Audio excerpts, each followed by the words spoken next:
સતગુરુ મહારાજની જય. હું તમારી હોતા આપું છું. હા તો હા કૃષ્ણ. જાઓ જાઓ બધું સાંભળતો હોય આ ખબર હોય તો બધું સાંભળતો હોય એમ. લૌકિક ધન કોઈ પાસે હોય કરોડો રૂપિયામાં તો 2 3 કે 4 છોકરા હોય હા તો એના બાપાએ મહેનત કરીને ઊભું કર્યું હોય બધું સામ્રાજ્ય ધન સંપત્તિ જે કાંઈ હોય તે તો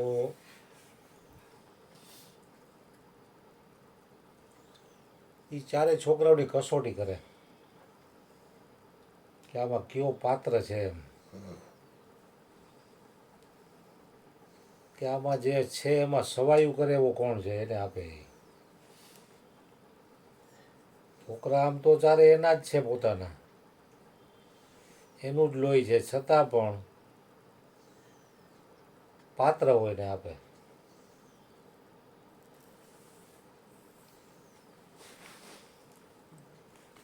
તો લૌકિક જ્ઞાનમાં પણ આવી રીતે થાય છે એમ જે આંખ વિચારતા કાંઈ રહેતું નથી તો હરિગુરુ સંતો પાસે તો અલૌકિક ખજાનો કોઈ દી ખૂટે નહીં એવો અરે બાપા.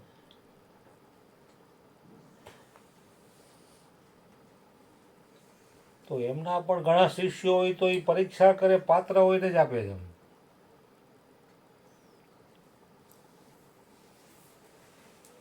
એટલે ગંગા સતીએ વાણીમાં કીધું કુપાત્રની આગળ વસ્તુ ન વાવીએ પાનબાઈ સમજીને રહીએ આપણે ચૂપ રે.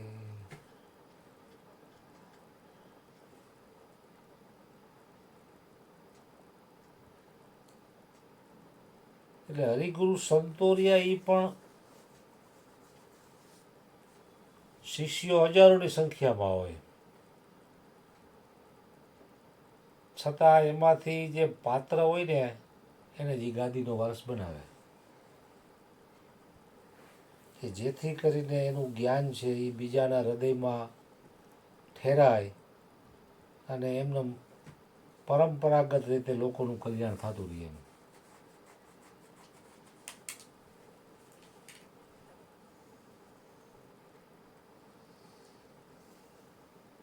એટલે ટૂંકમાં પાત્રતા હશે ને તો વસ્તુ એની મેળે ખેંચાઈને આવશે. પાત્રતા નહીં હોય તો સદગુરુ ગમે એટલું આપશે તો તમને પચશે નહીં.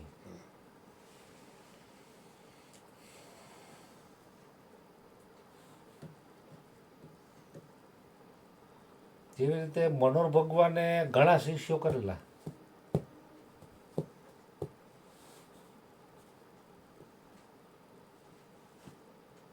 પણ આપણા સદગુરુ જે અર્જુન બાપા રહ્યા એનામાં યોગ્યતા અને પાત્રતા હતી તો એમના ગુરુ મનોહર ભગવાનનું જ્ઞાન એનામાં ઠેરાણું એને લો હતી ટૂંકમાં. અને પાત્રતા વગર પરમાત્માની લો જાગે પણ નહીં. નો જાગે.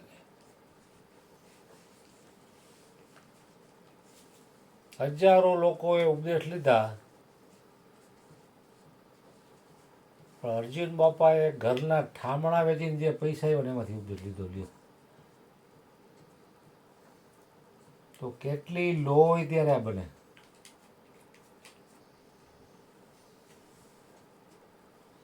મયુર બાપુ જેવા તો ઓલાને એમ કે તારી પે કાંઈ ન હોય તો ખર્ચો હું આપી દીધું ઉપદેશ લઈ લે તો ઓલો વિચાર કરે લઉં કે નહીં એમ. કારણ કે એને જરૂર નથી ને.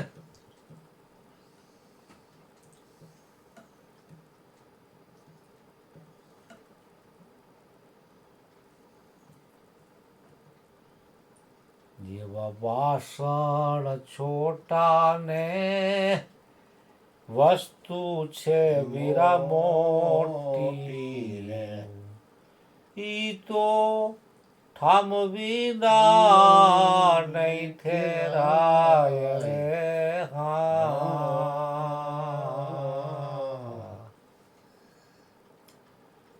વાસણ એટલે આ શરીર 5 ફૂટનું, વસ્તુ એટલે પરમાત્મા.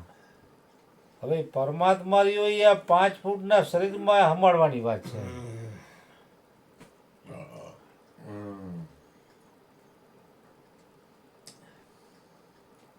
પોતાને દેહ સમજવાનું બંધ કરે ને એમાં મટી જાય તો પરમાત્મા એમાં પ્રગટ જ છે. પણ આડો આવડો આ પડદો આડો આવે છે ત્રિગુણી માયાનો.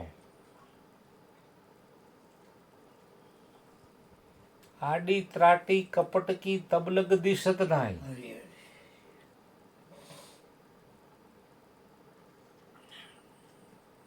કારણ કે 3 ગુણ રહ્યા ને એ પડદો આડો આવે છે એટલે એ દેહાદ્યાસ ઉભો કરે.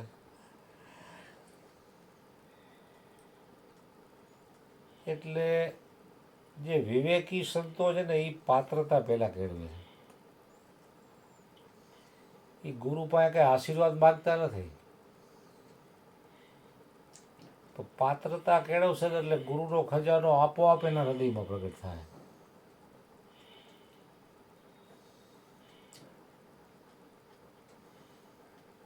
હરિ અથા હા પર થા મેં પાયો.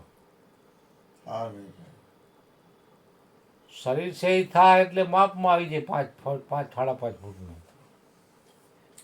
2-3 ફૂટ જાડું પાતળું. થા એટલે માપમાં આવી જાય. પણ પરમાત્મા છે એ અથા છે, એને કોઈ માપવામાં ઈ આવે નહીં.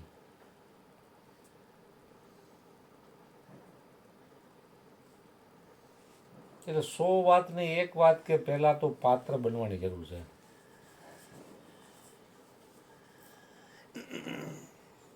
અત્યારના કડીકાળના જે કાંઈ અધિકારીઓ રહ્યા, સરકારી નોકરિયાતો ઓફિસરો જે હોય તે, કે બેંકના હોય ઓફિસરો, સાહેબો, કર્મચારીઓ, તો પેલા અઠવાડિયે 1 રજા હતી, અઠવાડિયે 2 રજા કરી નાખી. શનિ રવિ તહેવારોની રજા આવી અલગ, અને પગાર પૂરો લેવાનો, કામ 6 કલાક જ કરવાનું. તો એ લોકોને પગાર ઓછો પડે, તો એ હડતાલ ઉપર ઉતરે કે અમને પગાર વધારો આપો, અમે હડતાલ વાળી બંધ રાખશું બેંકો.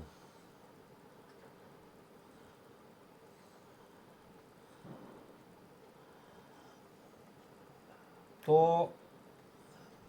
પોતાના અધિકાર માટે લડે છે. પણ ગાંધીજીનું એક સૂત્ર છે કે તમારી ફરજ જે છે એ નિભાવશો તો અધિકાર તો મેળે મેળે તમને આવશે.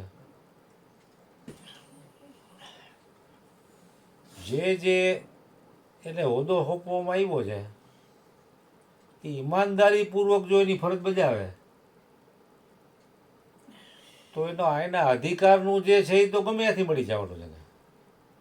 પણ ફરજ બજાવી નથી ને અધિકાર માટે લડવામાં સમયની બરબાદી કરવી છે તો અધિકાર નહીં મળે, કોઈને મળ્યો નથી.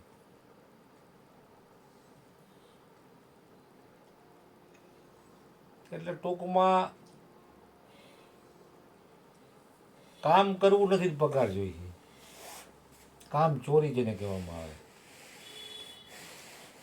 પણ તમે તમારી નિષ્ઠાપૂર્વક ફરજ બજાવો છો, તમારા ઉપરી અધિકારી જોવે કે ન જોવે, પણ પરમાત્માથી તો અજાણ્યું કાંઈ નથી ને.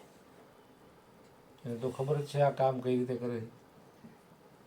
એ ગમે તે રીતે એનો બદલો આપી દે, એમ કોઈનું રાખે નહીં. કારણ કે માગવાથી ન મળે ને એટલું વણ માગ્યું મળી જાય. માગવાથી વ્યક્તિ હંમેશા નીચે ઉતરી જાય.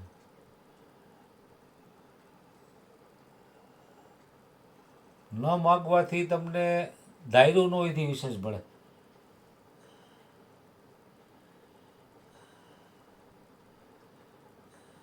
એક ચક્રવર્તી સમ્રાટ રોજ સવારે સૂર્યોદય થાય ત્યારે એના રાજમાં એક શ્રી કૃષ્ણનું મંદિર હતું. એમાં એના અંગત સિપાહીઓને લઈ અને દર્શન કરવા માટે જાય. મોજડી બારે ઉતારે, પગથિયાને દંડવત કરતો કરતો કરતો કૃષ્ણ ભગવાનના દર્શન કરે. ત્યાં દંડવત પ્રણામ કરે.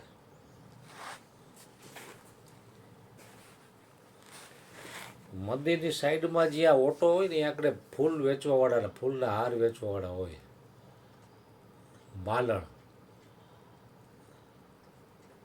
તો રાજા એક માલણ પાસેથી ગુલાબના ફૂલનો હાર લીધો.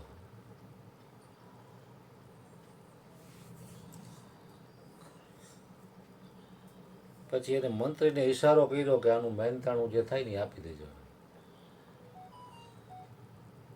એટલે મંત્રી એને પૂછ્યું કે કેટલા આપું? તો 8 આના રૂપિયાની કિંમતનો હાર એ સમયમાં તો 8 આના રૂપિયો ઘણો થઈ પડે. ઓલી માલણ કે મને 10 રૂપિયા આપો. એને એમ થયું કે આ તો રાજા છે, અને કાંઈ થોડી ભૂખ હોય, એને 10 રૂપિયામાં શું ફેર પડી જાય. એટલે મંત્રીએ તો એને 10 રૂપિયા આપી દીધા.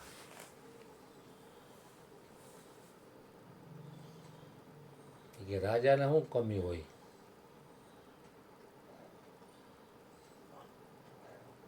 પછી વળી પાછો બીજે દિવસે આવ્યો તો અહીંયા બીજી કોઈ માલણ બેઠેલી. એટલે રાજાએ મંત્રીને ઈશારો કર્યો હાર લીધા પછી કે આને મહેનતાણું જે થાય આપી દેજો.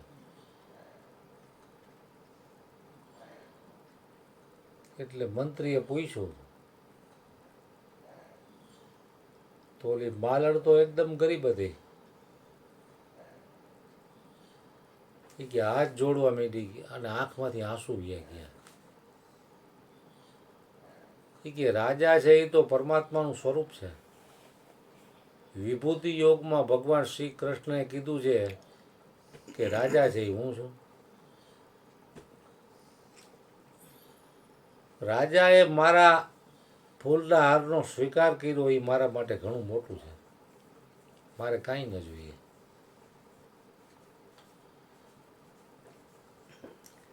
રાજાએ મારા પાસેથી ફૂલના હારનો સ્વીકાર કર્યો એટલે હું એમ જ માનું છું કે શ્રી કૃષ્ણએ રાજાને નિમિત્ત બનાવીને મારો હારનો સ્વીકાર કર્યો.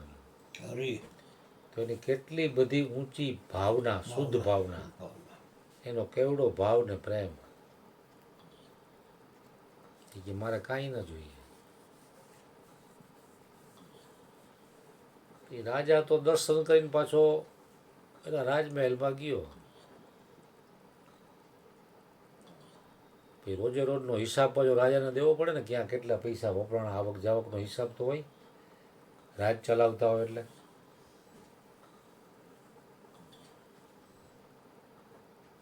બોલો મંત્રી કે રાજન ઓ मालन ने कुछ मेहनताना नहीं लिया है. तो कि क्यों नहीं लिया? तो कि तो भाव विभोर થઈ ગઈ કે મારો હાર સ્વીકાર્યો એ મારા માટે બહુ મોટી વાત છે.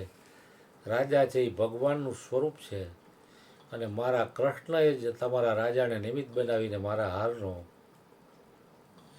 સહર્ષ સ્વીકાર કર્યો છે. મારે કાંઈ ન જોઈએ. એના મંત્રીને કે જાઓ એ માલણની તપાસ કરો ક્યાં રહે છે. તો ગામની બારોબાર નાની એવી એક ઝૂંપડી હતી. એનો ઘરવાળો, છોકરા છોકરી,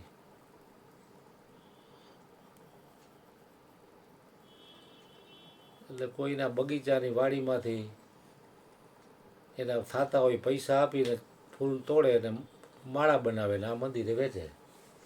એમાં એનો ગુજારો હાલતો હતો. એટલે રાજાએ, મંત્રીએ બધી તપાસ કરી. પછી રાજા કે એને લઈ આવો રાજમહેલમાં. કે ફલાણી જગ્યાએ 10 વીઘા જમીન પડી ને એને આપી દે, એના નામની કરી નાખો અને એક મકાન બનાવી દો મોટો. અને ત્યાં એને જે વાવવું હોય, ફૂલ, ઘઉં, બાજરો, જે કાંઈ વાવવું હોય એની માલિકીનું.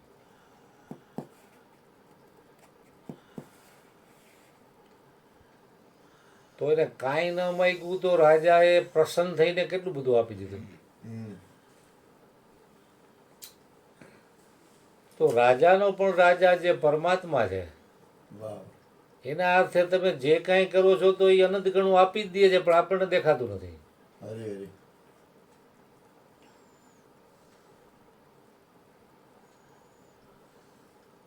તમને લાખો રૂપિયાના ખર્ચામાંથી બચાવી લેતો હોય, વાહ. 50 રૂપિયાની દવામાં તમારું કામ પતી જતું લ્યો. હરે હરે. હરે.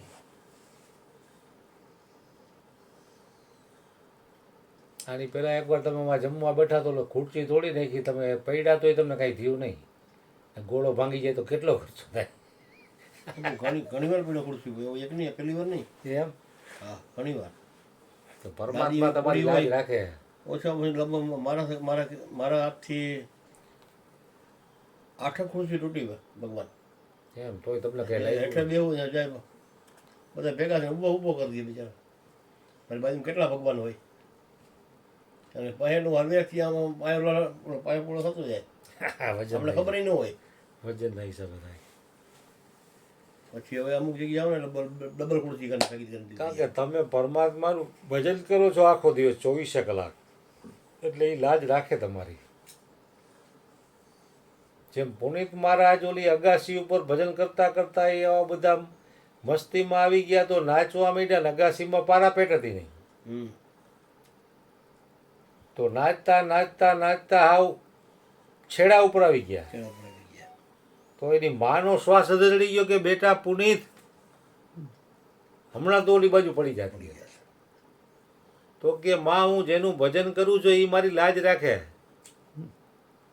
એને એવી નીચ મસ્તીમાં આવી ગયા કે એને એ ખબર ન રહી કે હું જે અગાસી ઉપર પરમાત્માના નામમાં નાચી રહ્યો છું ત્યાં પારાપેટ જ નથી. જેથી પડે ધાટકા ભાંગી જાય ને. કારણ કે એને બોર્ન ટીબી થઈ ગયો, પછી એમાંથી જે ઉગ્યા એટલે એને પરમાત્મા ઉપર એટલો બધો વિશ્વાસ આવી ગયો જેની કોઈ સીમા નહીં. પછી એને નક્કી થઈ ગયું કે પરમાત્મા મારા માટે જે કાંઈ કરશે એ મારા હિત માટે જ કરશે. પછી એને ભય છે નો.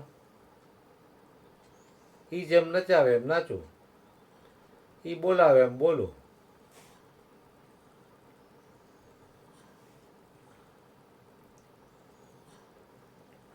તો પુનિત મહારાજને પણ પૂર્વાશયનું નામ એનું બાલુ હતું. તો પુનિત મહારાજનું પણ કલ્યાણ કરવા માટે થઈને એને જો બોર્ન ટીબી કરી દીધો. હારી. કારણ કે હાજુવાળું શરીર રાખ્યું હોત તો એ આ માર્ગે હાલત.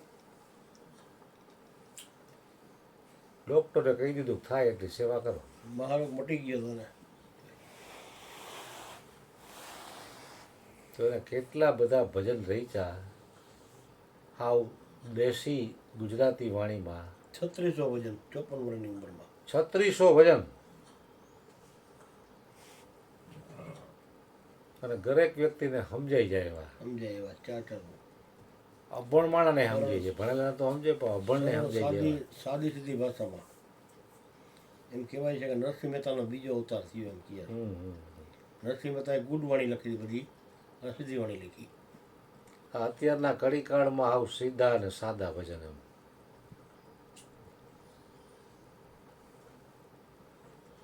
એટલે પરમાત્મા બાપુએ કીધું ને કે એની માયા અજબ ગજબ છે એમ. એમાં આપણે કાંઈ બુદ્ધિ આપણી કામ ન કરે એમાં. એ કઈ વ્યક્તિનું કઈ રીતે કોઈને પ્રતિકૂળતા આપીને ઉપર ઉઠાવીને કલ્યાણ કરે, કોઈને અનુકૂળતા આપી 2 છક 18 કે 24 કરી દે અને એ ધનનો સદુપયોગ કરાવીને એનું કલ્યાણ કરાવી નાખે. કારણ કે પરમાત્મા છે એ જીવ માત્ર પરમાત્માનો સનાતન અંશ છે.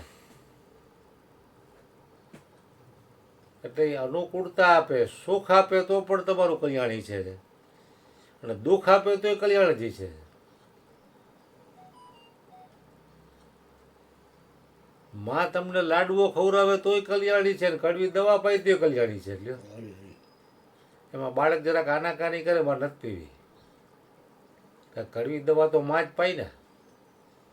સદગુરુ છે એ તો પરમ માતા છે. એ શબ્દરૂપી કડવી દવા પાઈ હૃદયમાં ઉતરાવી દે.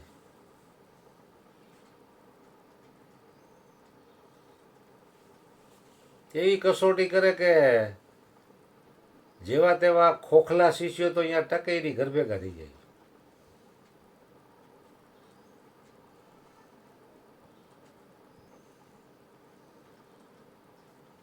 શ્રી કૃષ્ણના અનન્ય ભક્ત સુદામા એક જ ગુરુના આશ્રમમાં ભણતા અને ભગવાન શ્રી કૃષ્ણ દ્વારિકાના રાજા, સોનાની રગનગરી દ્વારિકા, તો એને સુદામા ભાઈ કાંઈ નંબરે, ખાવા દાન નંબરે, પહેરવા કપડાં નંબરે. તો કૃષ્ણએ કેવી કસોટી કરી એની.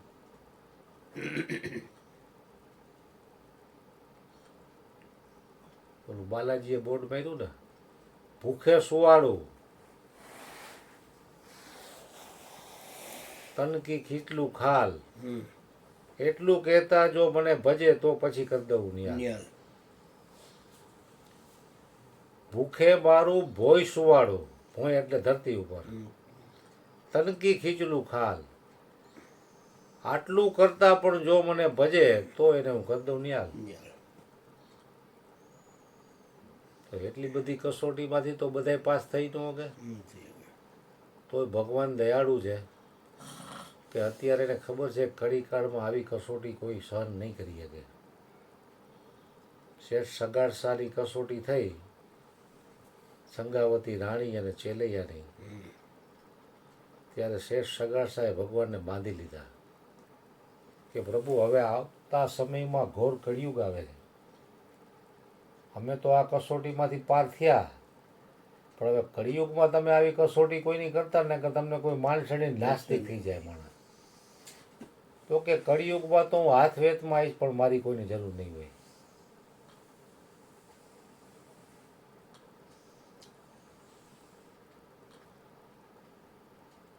વીરપુરમાં જલારામ બાપા થઈ ગયા તો એ ઠેઠ વીરપુરથી ફતેપર કાયમ માટે એનો ગુરુનો સત્સંગનો લાભ લેવા જતા હાલીને હાલીને. થઈ તો વાહને હતા નહીં, તો કેવડી લો કહેવાય એની. ઓલા ક્યાં પ્રેમ કડિયા, દાસી જીવનને પ્રેમ કર્યા. આ દાસી જીવનને અહીંયા પ્રેમ કડિયા ડેઈલી હાલી જતા. હવે અટાણે આપણને ફોર વ્હીલું આપી છે, એસી મકાન, એસી બંગલા, એસી કાર, ખાવાનું પાણી માગો ત્યાં દૂધ મળે એવું, અને ગામમાં ઘરના આંગણે સત્સંગ તોય હૂજતો નથી રહ્યો, એનું શું કરવું?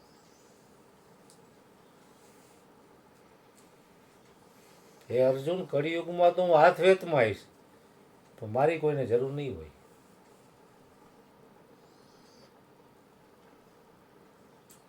કારણ કે પંચ વિષયની જાળમાં હલવાઈ ગયા હોય બધા. એમ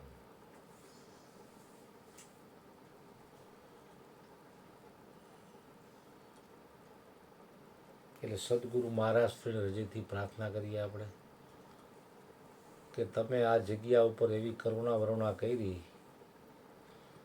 અરુણ બાપુ ઉપર કે રામની નોકરી કરો એમ કરીને તમે સત્સંગનું દાન આપ્યું. દાન આપ્યું એટલું જ નહીં પણ તમે પાછો ચલાવો બીજનો ધર્મ રોપીને. આ કરુણા અનંત જન્મો સુધી આમને તમારી અમારી ઉપર વરસતી રહે એવી અમારા બધા હરિભક્તોની આપને હૃદયથી પ્રાર્થના. સતગુરુ મહારાજની જય. મારી બાપુ કેમ કહે છે કે આપણે કોઈ વખત જેને જે ફાવે કરે. આજ મોરારી બાપુએ કથામાં કીધું કે 24 પ્રકારની ભક્તિ છે. બ્રાહ્મણમાં 9 પ્રકાર ભક્તિ બતાવી છે, 9 પ્રકારની પણ બ્રાહ્મણ 24 પ્રકારની ભક્તિ છે. અને કે ભાગ્યશાળી હોય ને એ જ ભજન કરી શકે. શું અમારા ભાગે ભજનમાં ઘણા આવે. હું કહું કે હવે કાંઈ ફરે નહીં, હજી હું જાઉં છું બાપુ પાસે. હજી હાલો આવું ન આવી શકે. આટલો 11 બાપુ કે કોઈ આવે ને સાથે લાવજો, પણ સાથે કોઈ આવે જ નહીં. કોઈ સાથે તો ન પણ આપણું ટારે એ આવે તો આપણું લારે પછી. એને જાવું હોય ને આપણે તમે પડવાની વાત કરો છો તો સ્કૂટરમાં એટલી વાર પડ્યો છું. હજી કોઈ ખોટખા પણ આવી કે હજી ભાંગ્યો નથી કોઈ દી. એટલે હું એમ કહું કેમ ભાંગતો નથી આ ન ભાગે ઓ ભાગે ખોખરો જ થવો જોઈએ, ખોખરો નથી થતો પાછો. પરમાત્માની અસીમ હો કૃપા. ઘણી વાર બટકાણો પડ્યો છું. તળીનમાં આવું ને ક્યાંક આવ્યું ન હુજે તો ખાડો આવી ગયો ને કાંડો પાણો આવી ગયો તો રેડી નેઠો માણા ભેગા થઈ જાય ઊભો કર બે બાપા ઘડીક બે જાઓ ઊભો થઈ ગયો ખરાઈ ના લઈ ભાઈ ખંખેરીને હાલતો. શું કહેવાય? ભેખડમાં આટલો દબાઈ ગયો તો માટી વરો ગયો તો પડિયાની પાછળ આ ખાલી મોઢું ખાલી બહાર હતું આટલી આ ભેખડમાં પડી હતી. બધા ભેગા થઈને કાઢ્યો તો ખાલી આ ટાંટીઓ ભાંગવાય છે ખાલી બીજું ક્યાંય કાંઈ નથી. કાંઈ નહીં આવે કે અહીંથી પગ ફ્રેક્ચર થઈ ગયો આમ બેવડો વળી ગયો તો આમ કાંઈ હોજો ન પગ માંડી ગયો. ત્યારે બદરી પ્રેસવાળાના પાટા બંધાવ્યા હતા 25 રૂપિયાનો પાટો 3 પાટા 78ની સાલમાં. ત્યાં 25 રૂપિયા ઊંચા કહેવાય. 25 રૂપિયાનો પાટો 3 પાટા બંધાવ્યા હતા 3 પાટામાં તો હાજો થઈ ગયા. પછી કે આને બીજું કાંઈ નહીં, આને ઘી ને ગોળ ખવડાવો, રોજ લહલ તો શીરો કરી દઈએ. શીરો જ ખાધે રાખ્યો એમને. પણ ઘરનાની કસોટી થઈ ને હજી આણું વળીને આવી ત્યાં ધોવાનો વારો આવ્યો. શું કરે આવા સંડાસ કે બાથરૂમ હતું નહીં કાંઈ આવા રૂમમાં આ બધા ભેગા આમના કોઈક જેવો થાય ને કેવું પડે જ્યારે કાંઈક મહેમાન જાય ને તો કંઈક હરવો થાવ. પછી નીચે તાવડી રાખી રીખા રાખીને ઘરવાળી એપતાઈ ગઈ કે મારે પેશાબ કેમ પેશાબ કર ડબલું દે રાખાય ગણે. 2 મહિના સેવા કરી પછી 2 લાકડાની ઘોડી બનાવી. ઘોડીની સેવડ ક્યાં હતી? લાકડા ઉપર ડાઠા મારી 2 લાકડાની ઘોડી બનાવી. 2 ઘોડીએ આવેલો પછી 1 ઘોડીએ સાયકલ કેરીમાં બેન નીકળી ગયા. તો એમને ભજનમાં જવું એટલે જવું ગમે અહીંયા બરોબર. કેરીમાં સીટ ઉપર 2 પગ નીકળે કેરીમાં બેસીએ એક પગે પડલ મારી આ પગને વાહે મૂકી દેવાનો, આ પગને આ મારો હાથ ભાંગ્યો તો એવું કે કેમ હાથ જ ભાંગ્યો છે ને પગ ક્યાં ભાંગ્યો થાય. સાયકલ લઈને બાલાજી મંદિર કાયમ આવતો. આ પાટો આ પાટો આ સાયકલ હાથમાં પાછલી બ્રેક આવે પડ્યો જા તું વાહે વાહે હાલી આવ. પછી બાલાજી મંદિર આવે પછી અહીંયા પછી કોક કે બાપા શું કહો જો કામ કરવું તો મારા ઘરવાળાને મૂકી આવો ઘરે હું લઉં છું. હજી યાદ કરે બાપા કેમ છું